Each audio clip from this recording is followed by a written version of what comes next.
Louderback, and it is Friday, which means it is like fall, or not fall, but festive Friday is what I meant. So I'm wearing my Christmas sweater, and I got my Christmas bow, and I'm super excited. I'm gonna do a little festive Friday every Friday till Christmas, I think. Maybe even after Christmas, we'll see. But gonna go through the lesson today. So a couple things. Our sensor analysis is what we're gonna explore today, which will be slides 31 through 35 when you paste them into your notebook. So ideally, you should have 35 slides into your Plate Motion notebook. We're going to be understanding the types of sensors that you will have available for you in your tsunami alert warning simulation. And then you're going to explore them in the sim as well. So a couple things on the slides here. Okay, I'm going to go in a little presentation mode. You got another email from our project director. It says, "Hello, interns. At Futura, collaboration is important. We will work in small teams to share information and solve challenging problems. I heard you worked well with your colleagues and communicate scientifically about the patterns and evidence needed to understand the Indian Ocean region. Please continue to practice this skill throughout the rest of the internship. Today, you will complete the research phase by reading about the tsunami warning system and analyzing sensor types. You will also do some focused exploration about how sensors in the tsunami alert work." So the next slide, this is the information that we are going to be filling out today.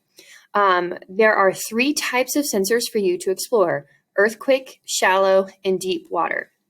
Okay, you get to click and drag the X's if they apply to the types of sensors that they're best for and where they can be placed.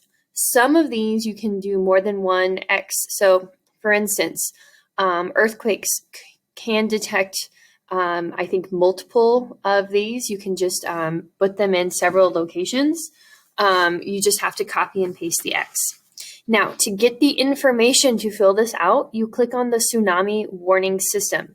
In class today, I'll be going over that with you today with this, but it kind of talks about a little bit the differences between the ocean-wide local tsunamis that happen and the types of warning sensors that are available.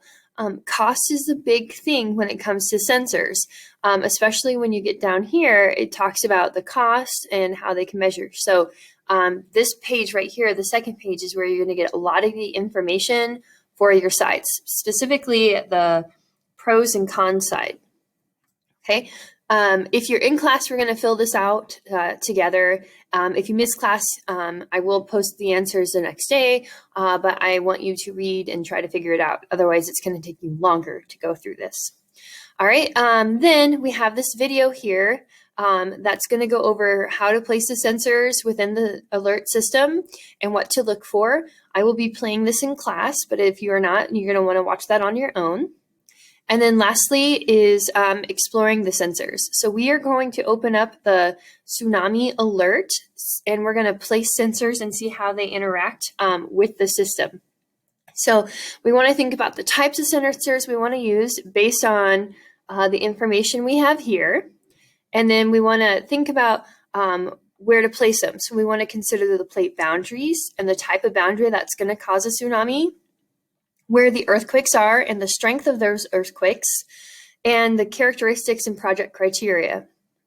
Then I'm going to have you place the sensors on, and you're going to answer these questions. Where must each sensor type be placed in order to detect important information? How close to an earthquake can a sensor be before it breaks? And what combinations result in false alarms? So I'm going to have you explore those last 3 questions as your homework piece today. So that's essentially it. I think I should also show you the sensor part too. So this is the tsunami alert simulation. You may remember this map because I also asked that you bookmarked it into your system. So here, I'm going to pull up my map with the earthquakes. All right, so I want to be conscious of where I need to place the sensor. So notice I'm probably going to put most of my sensors along this boundary right here because it's the convergent boundary. And look how many stars there are. 1, 2, 3. 3 stars that will cause an ocean-wide tsunami. So I want to focus my location probably around here. I should still consider this location on the northwest corner, but definitely want to focus here. So then when I go to my tsunami alert, and I think it's best to, there we go, but the landforms over here is just to click and drag the sensors that I want to use in their locations. All right. And again, I also need to be mindful of where the boundaries are and where material might be. Then I just click test, and I can see my average warning time was 17 minutes. Not all of the warnings were received, so that's not very good. There was one false alarm, and it cost $30 million. So this is the key part right here, is clicking on the sensors. So this one caused a false alarm, and this one broke twice, so that cost money.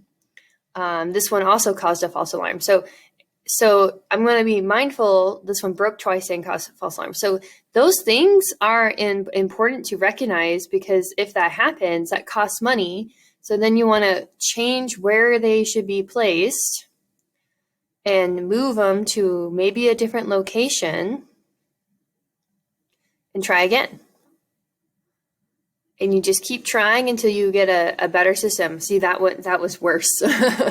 So you kind of want to keep moving through until you get a good one. But essentially, this is you exploring the sensors and trying to get a feel for where would be a good placement of them in terms of helping the island of Sri Lanka and exploring things. Oh man, I keep getting worse. So I'm going to stop ahead. Miss Lauterbach knows that, sometimes you just got to stop ahead. So that's kind of the key. And the tsunami alert, to access that, is under your resources. I hope you have a good day. Not sure what happened to my little face bubble. I kind of disappeared, but that's all right. If you have any questions, feel free to email or contact me, and I will do my best to assist you. Bye.